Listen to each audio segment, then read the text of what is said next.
Hi, I'm Terrell Turner, one of the hosts of the CFO Game Plan. Now, today we're going to be talking about a topic, and I kind of hesitated to talk about this topic because this topic can be a little dicey to talk about it, and it's economics, inflation, recession. We're going to talk about that and how it may impact your business and things you should think about. Now, I'll tell you, some of the things that we say might be new to you. Some of them might not sound all that great, but the goal here is to address, hey, what does the reality of the situation and what are some things that you could possibly do to prepare yourself and your business. So stay tuned.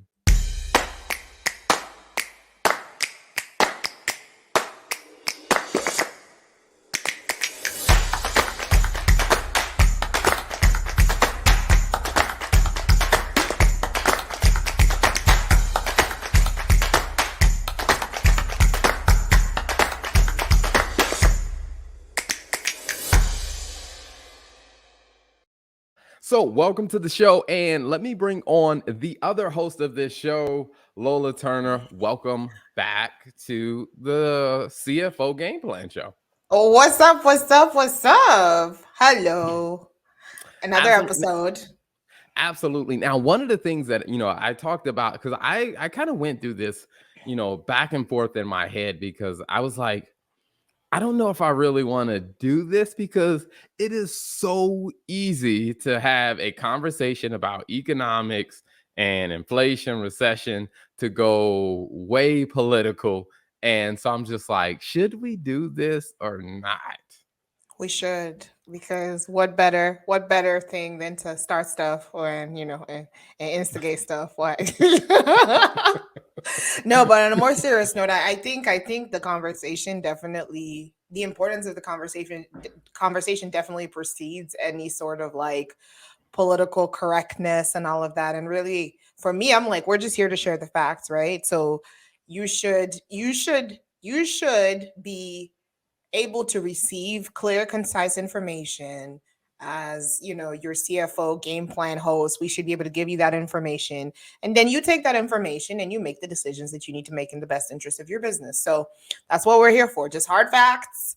And I'm super excited to jump into this conversation because I think sometimes I was an economy major in college, and so I think sometimes it's easy for you to just get really into like the technical piece of it, but it's always interesting just to see how the economics part of things really plays out in real life. So economics and accounting was what I studied, and it's always interesting just to see how all of that really applies when you actually start talking about running and building a business. So I'm excited for this conversation.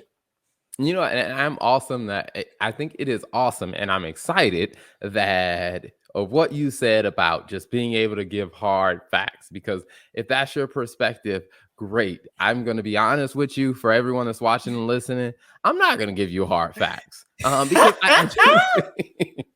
And I Yo, say first that of all, not because like my goal is to sway you to a political side or not, but I say it from the standpoint of when you talk through the facts, you do get to a point where you have to make some business decisions. And hmm once you have to make business decisions off of the data that you hear, or the data that you read, or the data that you see, it's not always a black and white, like, well, here are the facts, let's do this. It's just, it does get a little bit into strategy. So there will be some opinion shared, but for the that's most fair. part, like I said, we're going to start with laying out, hey, here are the pieces of the puzzle. And then after you talk through the pieces of the puzzle, okay, all right, now as a business leader, what do we do with the information we just heard?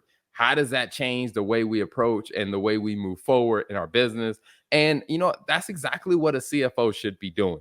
I mean, I think if you're in a business and you're trying to figure out, do we hire a CFO, or what should I be getting from my CFO? It's, they should be able to look at the data and then translate that into, hey, this is what the data means. Now, let's have a discussion about what does this mean for our business.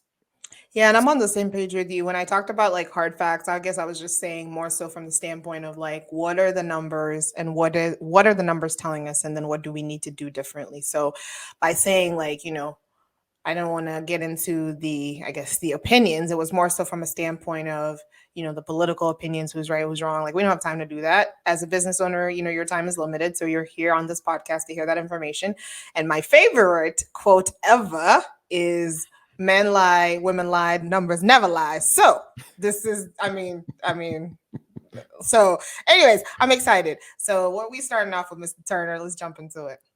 All right. So I think, before you jump into any level of discussion about, economics, inflation, or whatever, I think you first got to lay the groundwork. And let's just talk about, what is inflation? Because inflation is a Hmm. topic that a lot of people have been hearing, like the word inflation has been thrown around, the word recession has been thrown around. I Yep. mean, people have been hearing economics for a while, but it's just like, what do those words mean? So let's start with inflation. What's your perspective on how do you explain inflation in simple terms? So, originally, my explanation was going to be a general increase in price and a fall in the purchase value of money. And when I brought this to you, you were like, "That's yeah, is that your simplified definition?" So I guess that didn't work. So it's since been refined, and my simple definition of inflation is when prices grow faster than your income. I mean, that's is simply put, right? So the prices increase and the rate at which your prices increase does not match the rate at which your income increases. Simplified. And I will say is if you look that up in a dictionary, that won't be the definition that you read. And if you look in any economics book, that won't be the definition that you read or the definition that you come across. If you ask an expert, that's not the one that they're going to tell you. Now, here's where Hmm. I get to my opinion. It doesn't matter, because what really does matter is how does that topic impact you? And Right. because there are a lot of businesses that may be experiencing a inflationary type period Hmm. when, hey, the market might not be going through inflation, but if you're in a business, and let's think about it, let's say you're in a business, you're trying to run your business, and the prices of everything that you need to buy to run your business are going up, but you don't have the ability to increase your prices to your customers. You Right. are on an individual level, you're experiencing inflation. Although Hmm. everybody else in the market may not be, you're experiencing inflation. And I think what you do when you experience inflation, whether that's on an individual level or whether that's on the greater economic level, you do have to look at that and say, okay, all right, how do we make some changes to navigate this? Because if we do nothing, then you're either going to make less money or hopefully you don't. But a lot of people end up going out of business because they Hmm. just didn't react fast enough. Right. And I think the definition that you have is such a good one because it's almost the end result, right? So a lot of times when you tell people like the purchasing value of money, like, okay, what does that mean? But ultimately it just means that your money is not worth as much as it used to be, right? So I mean, the gas prices are a good example, and we're going to get to that. I'm super excited to talk about that. But the amount of money that you were spending before, it's costing you more money for the same product. So I think definitely simplified. That's really a good way to look at it. Yeah, and I guess so. Repeat that simple definition for the people that may have just joined us. I mean, can you repeat that definition again for them? For those that just joined. Yes. So inflation is when your prices grow faster than your income, right? So the prices are going up. I think gas prices were a perfect example. Like nobody had a 15, 20, 30, 40% increase in income to combat the prices, the gas prices. So when you have situations where prices go up, whether it's as a result of your supply and demand, which we'll talk about, when you have that, your prices go up, but your income doesn't correspond, and you don't see a corresponding increase in your income. So, Gotcha. Okay, so the simple definition is, hey, the price of what you have to buy is growing faster than your income. There If you you're go. thinking about, inflation in that perspective, I think it'll help encapsulate things because there are a lot of different angles that people, ask, okay, well, I guess you say the technical economic or economists look at things and say, well, this is happening, that's happening. But I think that as a business owner and even on an individual level, you have to ask yourself is, are the things that I'm buying, at the price of those growing faster than my income?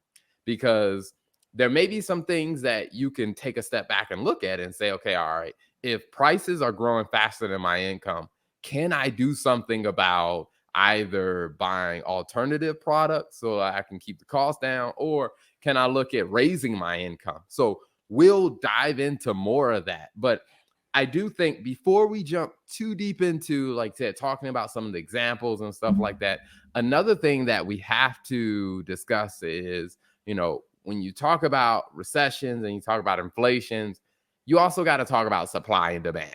I mean, That is that true. one has to be a part of the conversation. So when it comes down to supply and demand, why do you think supply and demand should be part of the conversation? Because it's the bread and butter of the entire economy. Like the economy does not exist without supply and demand, right? So supply, if I think about it, supply is what's getting put out and demand is what's getting what other people what people want, right? Does what you're putting out match what people want? I mean, that's ultimately an easy way. So if you think about any sort of exchange, you think about relationships, you think about just business, like do your consumers want what you're putting out, and that's why people buy your stuff. Is this person interested in a relationship with you, which is why they see, they pursue a relationship with you. I mean, it's all about supply and demand, guys. Any give me any scenario in life, it's all about supply and demand. And so I think it is extremely important to understand specifically for your business, like how that works, and really be able to break that down. So I know we had a couple of examples. We had a diagram. We can pull that up right now.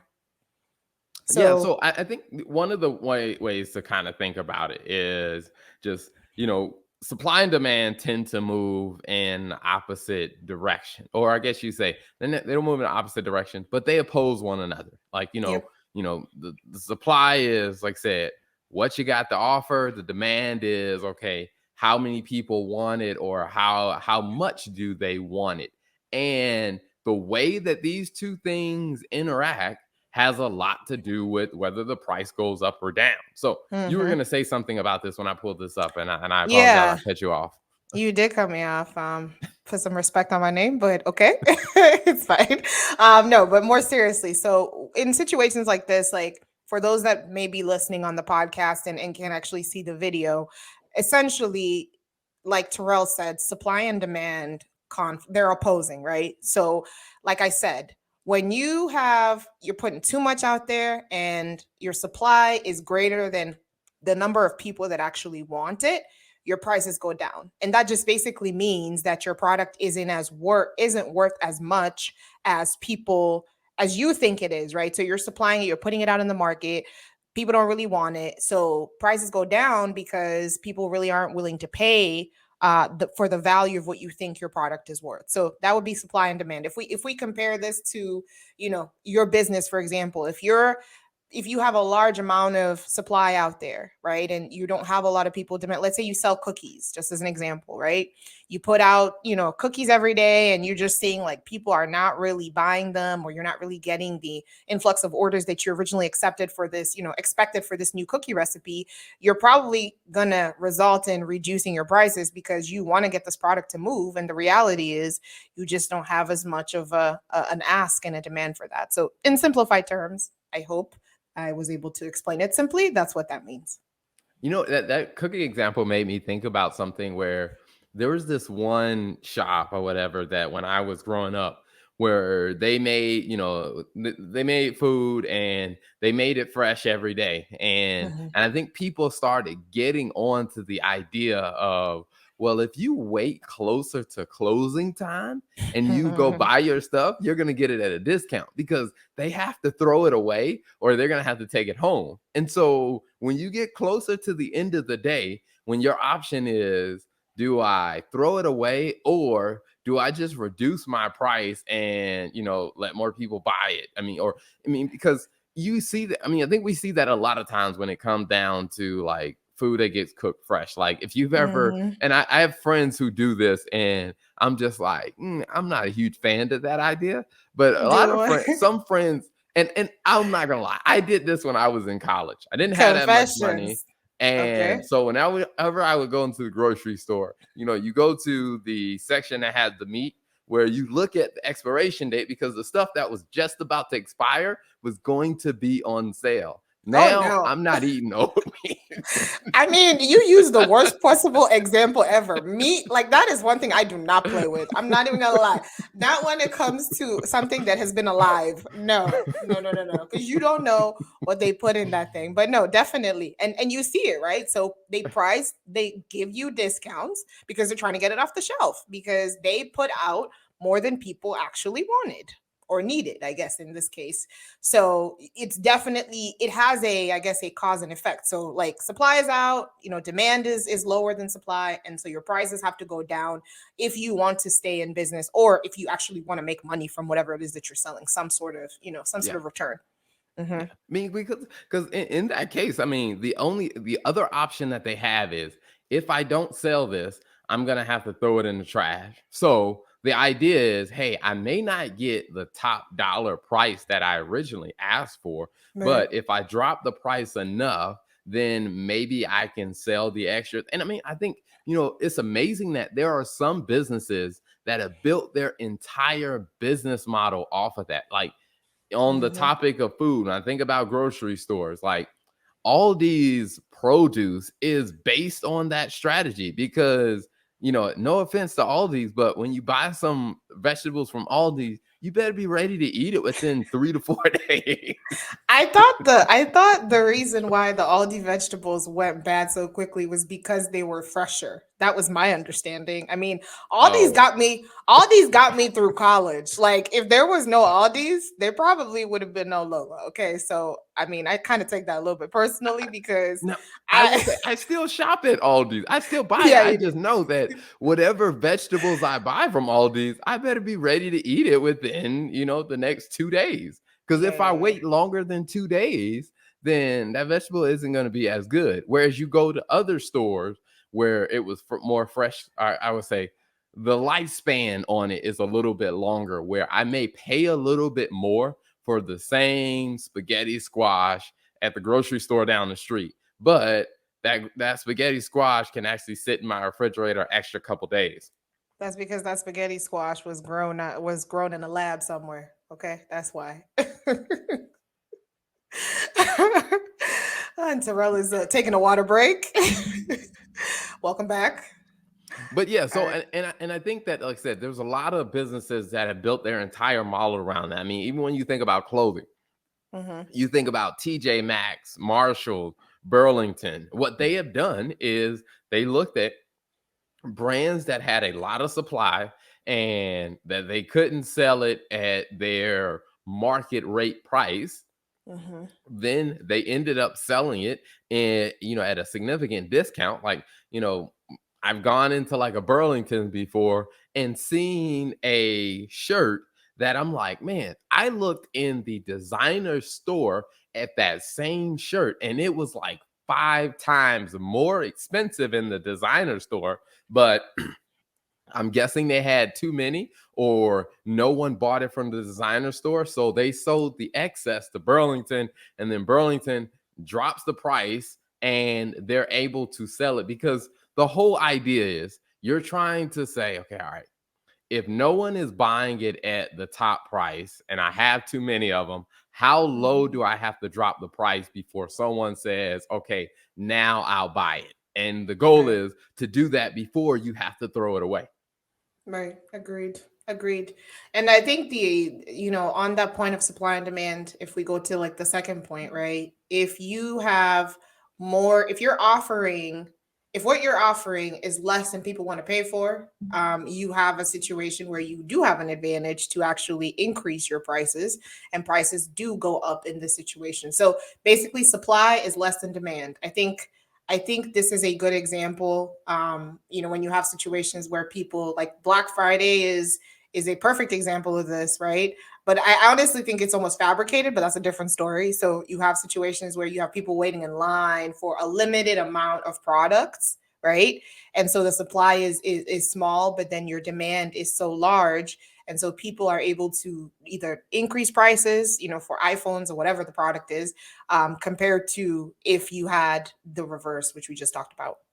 Yeah. Well, I think Black Friday is an interesting one because I think in Black Friday touches kind of a Both. mix of these two, whereas at the original box office store, they've had so much supply, they're dropping the price because they're trying to increase the demand for it. And then what some smart hustlers and entrepreneurs have done is like, hey, let me get in line. Let me go buy these TVs for a low, low price. 2 weeks later, the people are still going to want these TVs. I'm going to raise the price 2 weeks later because, hey, the ones that Walmart had on sale are no longer on sale. So I bought mine early. And I think Mm, that working that spectrum of really controlling, hey, supply and demand. And I think another example of that, one that I grew up with and used to see happen a lot, was whenever a new pair of Jordans comes out. Now, mhm, the interesting thing about growing up is that whenever the Jordans came out, there were never enough pairs of Jordans in the store for all the customers that wanted to buy them.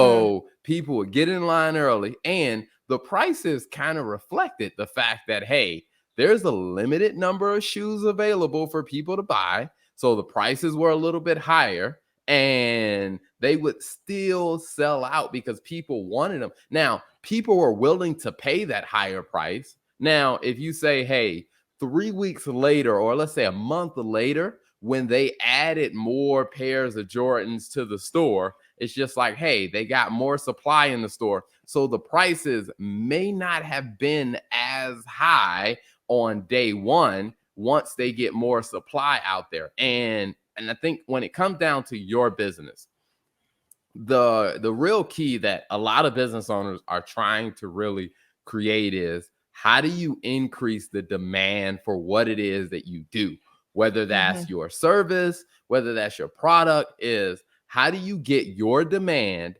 higher than your supply.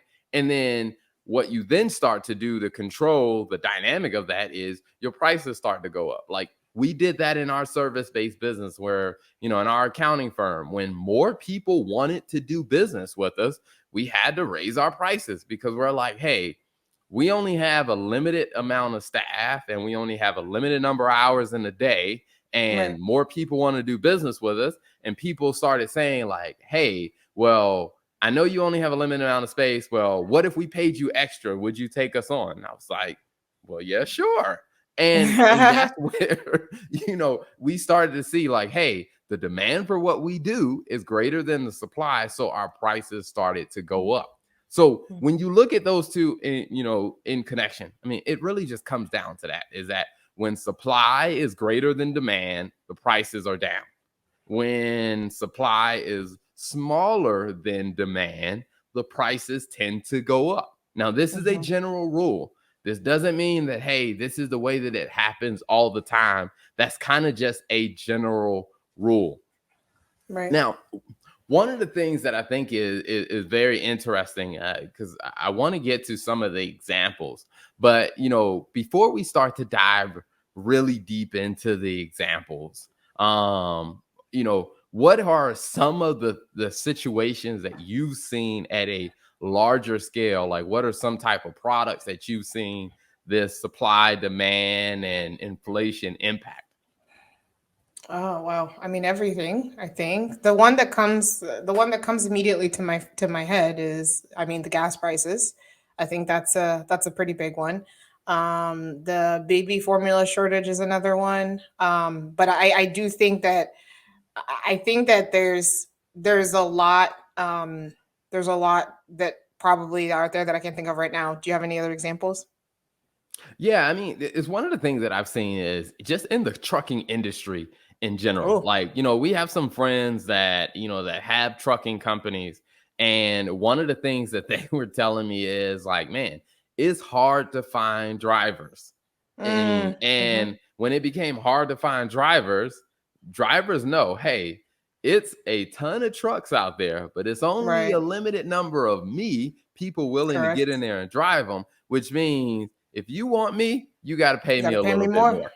Yep, And I yep, think that agreed. that's a dynamic that a lot of times I think business owners aren't really thinking about is, hey, how is supply and demand impacting how you run your business? Because unfortunately, a lot of businesses were really caught off guard when it came down to, hey, the supply of what they were doing drastically changed.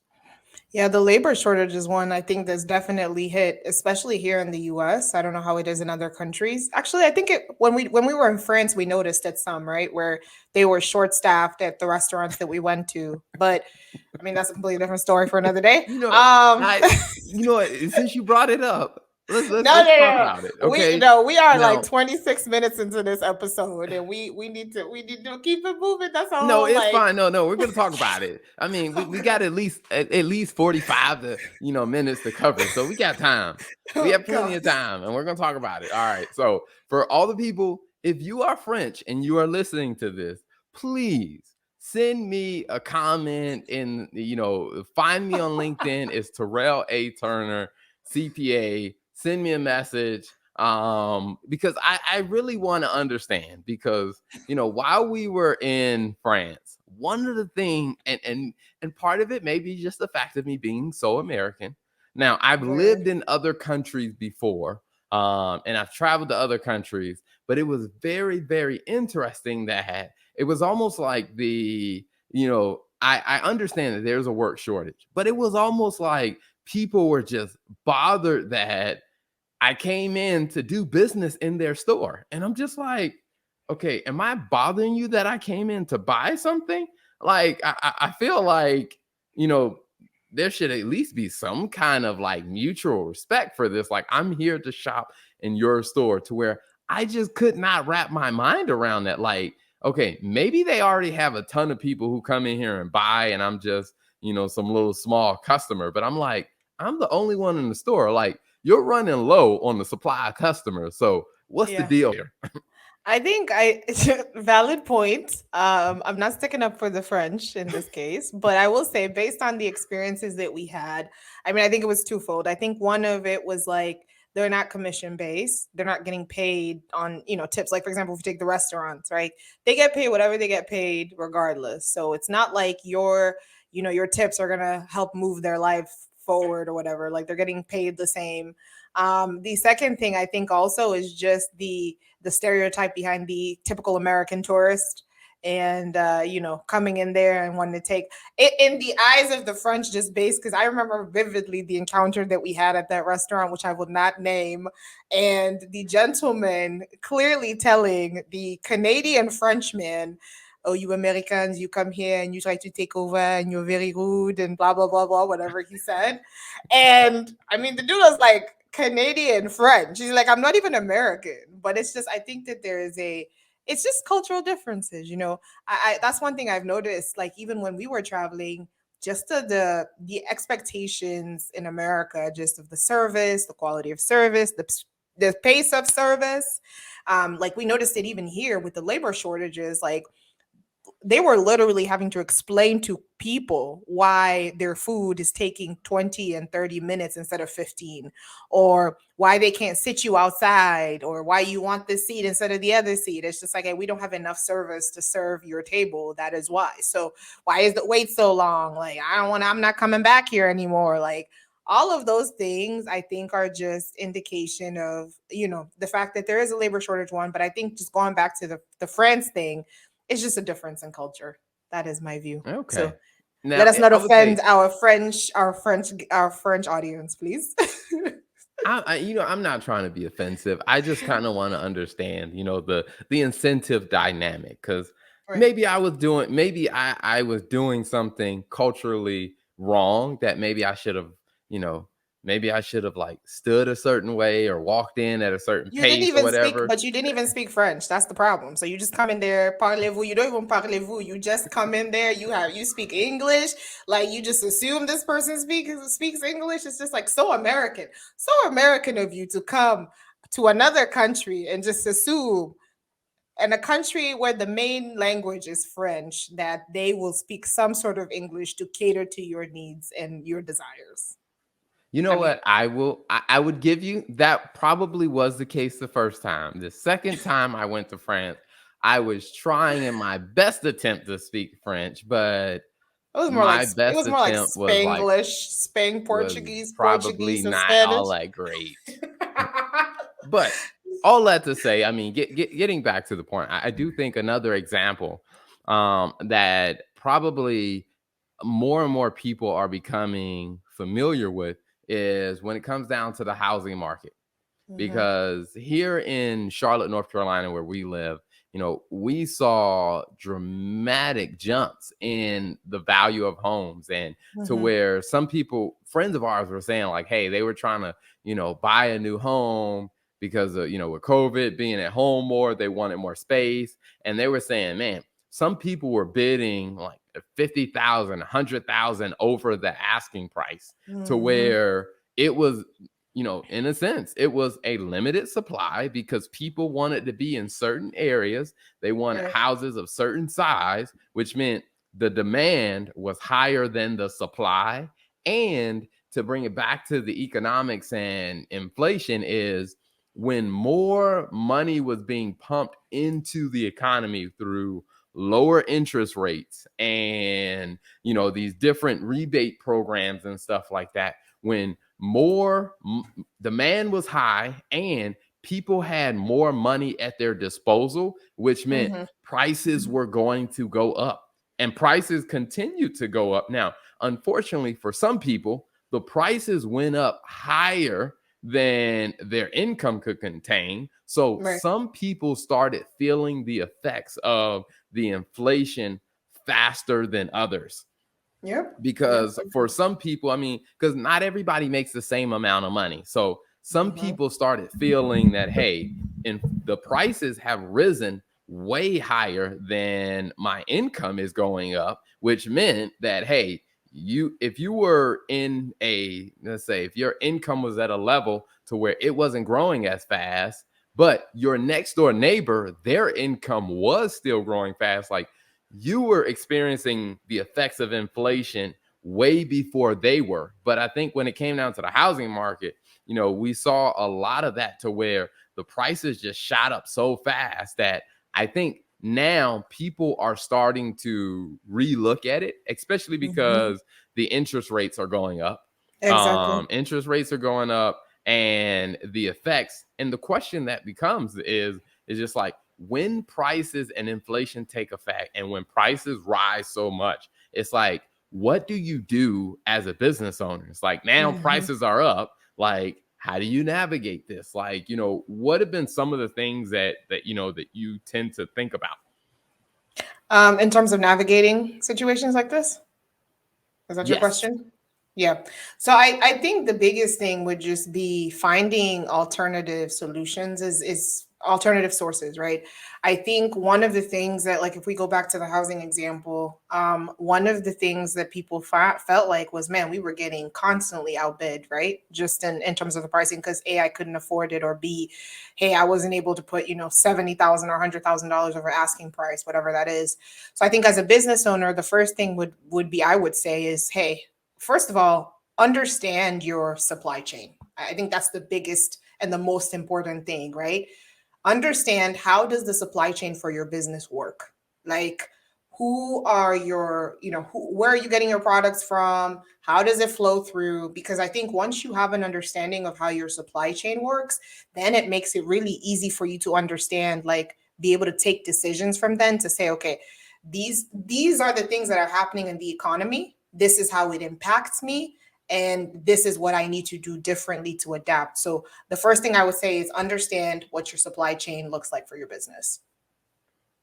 Yeah. And, bringing up that point, I think it was a great one, because we talked about, what gasoline prices being what they are. I mean, Mm-hmm. and let's say, take the perspective, like we know some friends that, have businesses within that industry. So, speaking of knowing your supply chain, if we look at the gas supply chain. So if you're in the business of providing gasoline, the supply chain typically starts off in the beginning with, the drilling where they got to get the oil out of the ground or the oil out of the shales, wherever they're getting the oil from. Then there is a transportation impact there to where Mm-hmm. whatever they pull out of the ground, they have to transport it to the refineries if the drilling is not already at a location where the refinery is already at.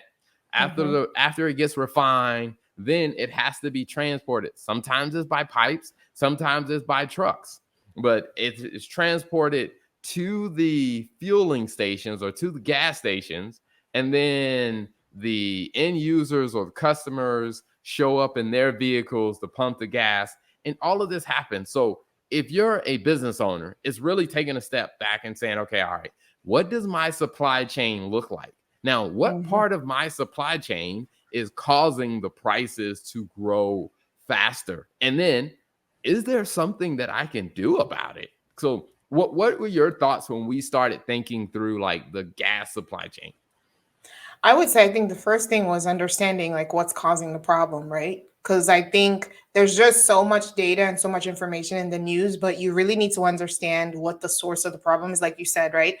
Number one, understand your supply chain. After you understand your supply chain, like in the case of gas prices, for example, the reason why gas prices went up is because there was a cutoff in, I guess, sanctions that were issued to Russia. Russia is I think, the second largest producer of oil in the world. So when the sanctions happened, I think Russia sells, I think exports, the second largest export from Russia is to Europe. So when that cutoff happened, like through the sanctions, what happened was now Europe doesn't really have anywhere else to go buy oil because they're not buying from Russia anymore. So they went to, Saudi Arabia, and they're trying to buy from Saudi Arabia. But the problem is you also have the United States buying from Saudi Arabia, right? And other countries around the world. So now you have the classic situation where you have a supply and demand issue, right? So Saudi Arabia can't increase their production of how much oil they're producing fast enough to meet now the new demand, because that Russia thing, I mean, some people would say that, happened almost overnight, right? So in a matter of weeks, and it takes years a lot of times to set up any sort of refinery and production. So for me, I think it was first to understand what was driving the issue. And then once you understand that, like, for example, as a gas station, then you can really say, okay, what do I need to do differently here? Do I have any options in terms of, the products and the services that I'm offering to make sure that I'm understanding this, but also adjusting my strategy accordingly? There's an interesting point that you brought up that I want to go back to, where you talked about, when it comes down to, gasoline fuel. I mean, if we look at the supply chain where before Russia invaded the Ukraine and before Mm-hmm. sanctions happened, supply was at a certain level because Mm-hmm. Russia was supplying some, and then some of the other refineries around the world were pumping. But immediately when the sanctions came in, and you now pretty much everybody just are pretty much saying, all right, we're not buying from the second biggest producer of oil. Well, Right. India and China are still buying from them. And India and China are actually buying from them at a cheaper price. I Yeah, mean, supply and demand, man. Supply and demand. Listen, because like, who's I gonna buy mean, all that oil? yeah, I guess it works out in China's perspective because China looks at it and says, "Hey, Russia, You need the nobody money. else is buying your stuff. It's only us and Exactly. India. You need to cut us a Exactly. deal." Yeah, you need the money. Like, who else is going? What you gonna do with this oil? Like, who else is gonna do it? Like, I don't know if this is an American saying, but like in Nigeria, it's like beggars cannot be choosers. Like, I mean, at this point, you gotta take what you gotta take. So, that's a really good point. Actually, that's a Yeah. very good supply and demand example there.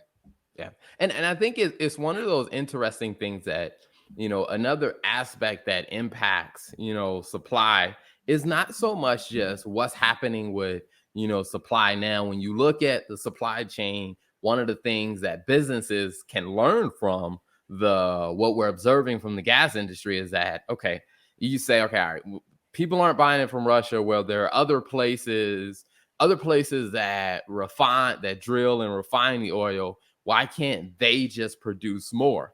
And this is where I think, when you start to take a deeper look as a savvy business owner, you start to have to ask yourself more challenging questions. And one of the questions that is coming up in the oil industry is, well, we have to weigh the risk. If more people Mhm. are trying to move to clean energy, do Mhm. I go and invest hundreds of millions of dollars to build new refineries that Right. may be obsolete in the next 10 years? And you Right. start asking yourself, like, is it Mhm. worth it for me to increase my supply? I mean, I think back to an example of, for people that may not understand it from the fuel, the oil, the gas perspective is, back when Henry Ford first made the automobile, let's say the person who was making, the whips for the horses and the Mhm. buggies, like, when the automobile was about to release, hey, the Mhm. automobiles are going to be released in the next 2 months. So people are going to start buying automobiles. It's like, do you go increase your inventory of whips? Because you're like, well, hold on. If everybody's going to start buying automobiles, why would I take the risk and go spend more money on something that people are going to want less in the future? And I think as a business owner, one of the great things that business owners, I think, have to do when they draw out their supply chain, it's, hey, is there anything happening in my industry that will cause people to want what I produce less as time goes on? I And think that's, sorry to cut you off. Go ahead. no, go ahead. Yeah, I was gonna say I think that's a really good point. And I think in that question though, you have to ask yourself another question is my target audience and my customer base, can my customer base actually, let's go back to the Henry Ford example. Can my customer base actually afford a car? Right? Like, who's more likely to?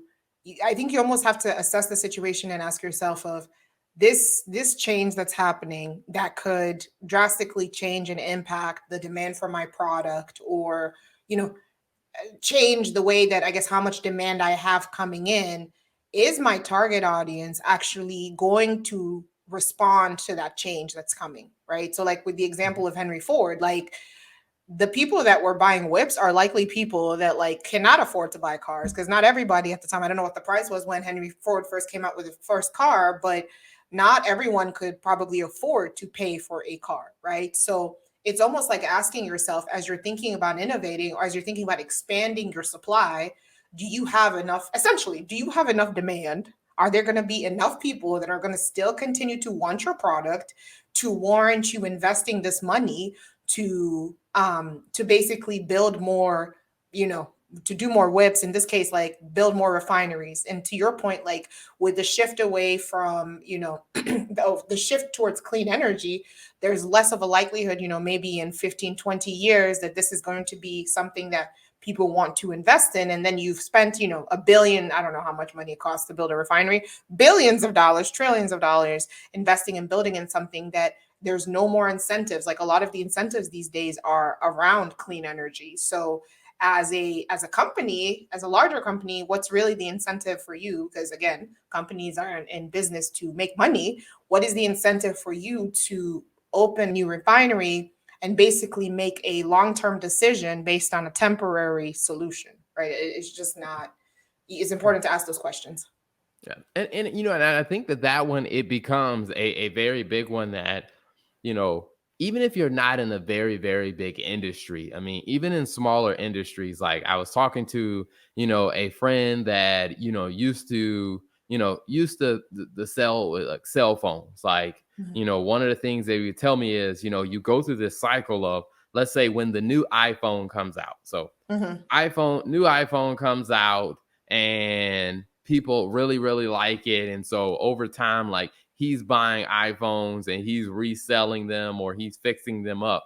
Well, if it's maybe a couple of months before the new model comes out and Mhm. he has, the old model, he's like, I'm not trying to buy more of the old model because once the new model comes out, people's interests are going to change. Like the Right. demand for the old model is going to go down. And so I Right. think a lot of businesses have to really look at it that way to say, hey, are there some changes that are happening in the greater scheme of things that are going to cause the demand for my product to change? Because if the demand for your product is going to go down because of this greater change, then the question you need to ask yourself is, hey, how are we managing our supply? Because we don't want to be stuck just like that original restaurant we gave the example of. Is you don't want to get to the end of the night and have a ton of food that you have to throw away.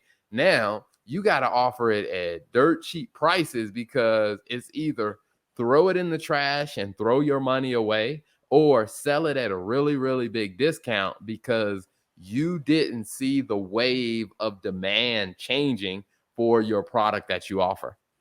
That's good. And I wanted to give another example that's maybe a bit more closer to people because we have restaurant owner clients as well. So like for example, with restaurants, this is an issue we saw at the beginning of the year. The labor shortage issue was such a big thing, right? Because and it was driven by changes that were happening in the economy. So for example, the stimulus payments that were coming out, right? If people are getting stimulus payments, why do I need to go to work if I'm getting paid the same or in some cases more than what I would make at work? Like there's no incentive there. And then secondly, the minimum wage increases were also another factor, right? So if I'm getting paid the same amount of money to do a restaurant job versus I don't know, doing something else, I have the option to choose as a worker. And so I think in those scenarios, like for example, in the restaurant sit industry, and just I think in most retail companies as well, asking yourself is how do I adjust, my business model and my supply chain to address some of these disruptions that may then impact how I'm able to serve my customers. So one of the things that we saw was there were a lot of companies that were shifting towards, doing delivery services, more of delivery services. There were a lot of companies that were shifting, or a lot of restaurants that were shifting towards doing more selected hours where you only open 3 times a week or 2 times a week, or situations where they were giving incentives like companies that could afford it, giving like McDonald's paying people like $1,000 bonus to come and work. Like so, all of these things are really the result of you understanding your supply chain enough as things are happening and as rules are getting passed to know, okay, how do I adapt quickly to where it doesn't disrupt and impact how I'm actually making money in my business. And if it even if it's going to, how do I bounce back from it quickly enough to where it doesn't have a significant hit on my business? I think the one that you gave was a good example where we have friends that are in the trucking industry, right? So people don't want to work. If I'm getting paid, if Amazon is offering me, I don't know what the pay rate is, but if Amazon is offering me more money than you would offer me as a trucking company owner, what's the incentive? Like why would I, you need to pay me either more or you need to pay me, to give me some sort of incentive to work for you, right? So all of those factors are extremely important that you consider, and you won't be able to do that until you really have a good view of how your supply chain process works, and then you can really understand, so you're not being reactive but you're really being like proactive, right? So like you're thinking about what could possibly happen when you see things, and then you're like, okay, how do I adjust and how do I change my direction to make sure that I'm ready for this as much as I can be. And speaking of, your tip you shared, if a person is trying to figure out, okay, all right, I see this pretty map that you guys did for how the supply chain gas works, are there any tips you would give them about, how they could map out their own supply chain? Yeah, so I would say the first thing is just think of like, I guess maybe let's use a, you want to use like a restaurant as an example? What I would say is the first question is think of, I would call it a process flow, right? How does your process from the beginning of whatever products you sell to the very end of when it finally sits at your customer's table or it finally sits at a client's home, like walk that process from the beginning to end. You don't have to walk every single detail, but at least just start from the beginning. So the first question is, where does this come from? Right? Like, where is the origin point of origin? Like, for example, if you're a restaurant, the first thing that you start with is farming, right? Because like if you're selling food, hey, someone has to be making it. Even if you're a chocolate, a chocolate factory, cocoa is where you're starting. So it all goes back to farming. And then you kind of ask yourself, okay, once the product is prepared, where does it go next, right? And basically you just follow that process. So you talk about, hey, the transportation, how does it get to me? Okay, is there a process in the middle between, when it's delivered from the farmer to the person that's, processing it or basically making it so it's good enough for me? And then after that process, it gets basically refined and then it comes to me and then I turn around and sell it. So that's kind of how I would think about it, right? It's made, it's processed, right? And there's two parts of that processing. There's the processing where, hey, we do this to make it suitable enough, right? And then there's the processing of where we're actually packaging it and doing whatever we need to do. And then the next step would be it gets delivered to me. And then once it's delivered to me, I figure out how I'm going to put it out to my customer. Those are pretty much, I would say, the steps of the supply chain. That's how I would define it. And I think it's probably easy if you take those things to really just break it down and say, okay, how does this work for my business and for my industry?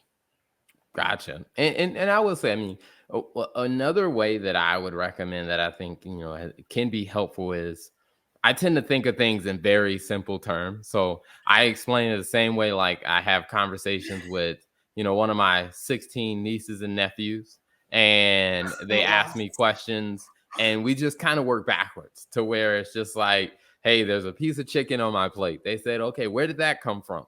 Well, it came from the fridge. Where was it before then? And you just kind of walk it step by step Right. until you get That's back good. to, well, hey, it's on my plate. It came from the fridge. It came from the grocery store. Well, where did they get it from? Well, it came off a Mhm. truck. Where did they get it from? It came from a factory. And then we ended up back at a chicken. And it's just like, oh, okay. And I think that's a good way for people to kind of understand, That's good. whatever product you have, just, okay, all right, before it came here, where did that Where come did it from? come from? And Yep, then that's good. take it all the way back. And then the thing that you can then start to do is, hey, is there some change that's happening that's going to impact any step in this process? If there is a change that is going to happen, then maybe ask yourself, hey, is there something I need to do to prepare myself? And Mhm. I'll conclude with this. And this is the part where I said that, you know, you try your best not to make this conversation very political. But I do think that one of the that you can't talk about economics, inflation, and recession, and you can't talk about those topics for business owners without also mentioning one of the things that you have to be able to do as a business owner is listen to the political positions that are shared, or whenever there's a policy that is being presented, is if you understand your supply chain and then you ask yourself, hey, how is that change going to impact my supply chain? And you ask yourself, not so much of just saying so you can argue with other people, just so you Mhm. know, like, hey, if that law goes into effect, what do I need to be prepared to do with my business so Right. that we don't get extremely hurt? Like, how do we navigate this if that does become a law? So, as you start to hear things in politics, or as you hear things on the news, is starting to ask yourself, how does what I just heard, how is that going to impact my supply chain? And what do I need to do to make sure that I protect my business before any damage is done? That's good. That's a good outro. No, but that was So, really good. I especially liked it kind of reminded me of the where do babies come from question. It definitely made a lot of sense. Like you started, the plate, the chicken on the plate, and trace it all the way back. That is a fantastic example. This is why you are so good at simplifying things. And that's why our clients pay you thousands of dollars to do that. Good job, Mr. Turner. Good job. All right. well, I want to say thank you guys so much for tuning into another episode of the CFO Game Plan, where this one we talked about the economy, we talked about inflation, talked about recession, not necessarily from, hey, how we feel about it, but more so of, hey, how do you think about the impact that it may have in your business and what you can do about it? So thank you guys so much for tuning in. Thank you for tuning into another clip of the CFO Game Plan. To see more, follow us on YouTube and anywhere you listen to podcasts, because the CFO Game Plan is the place where accounting and finance meet business strategy.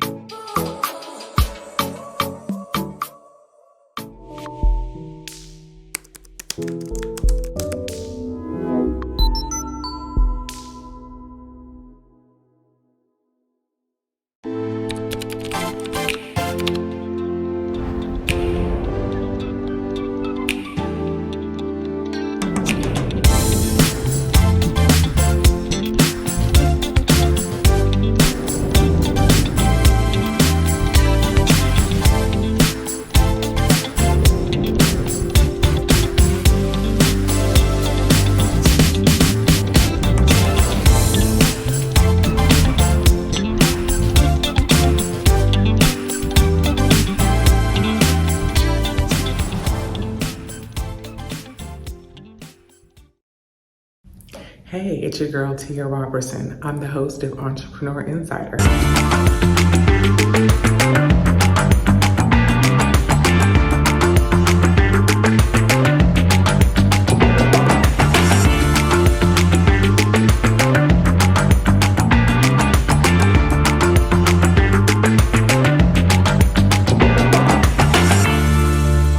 Right here on RETV every Thursday at 6 p.m. Eastern for entrepreneurs and news that you need to know about. See you there.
Tune in to Millionaire Man Cave, only on Relationship Entertainment Television, Tuesdays at 8 p.m.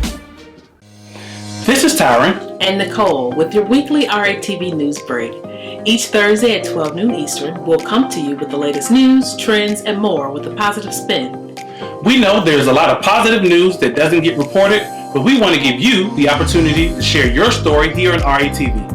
If you have a positive news story you want us to share, you can submit your story to news@re-tv.net. Don't forget to subscribe to the Relationship Entertainment Television YouTube channel. Download the new RATV Live app on your mobile device and follow Relationship Entertainment Television on your favorite social media platform. Don't forget, make sure you tune into the RATV News Break each Thursday at 12 p.m. Eastern. Until then, be blessed and be great.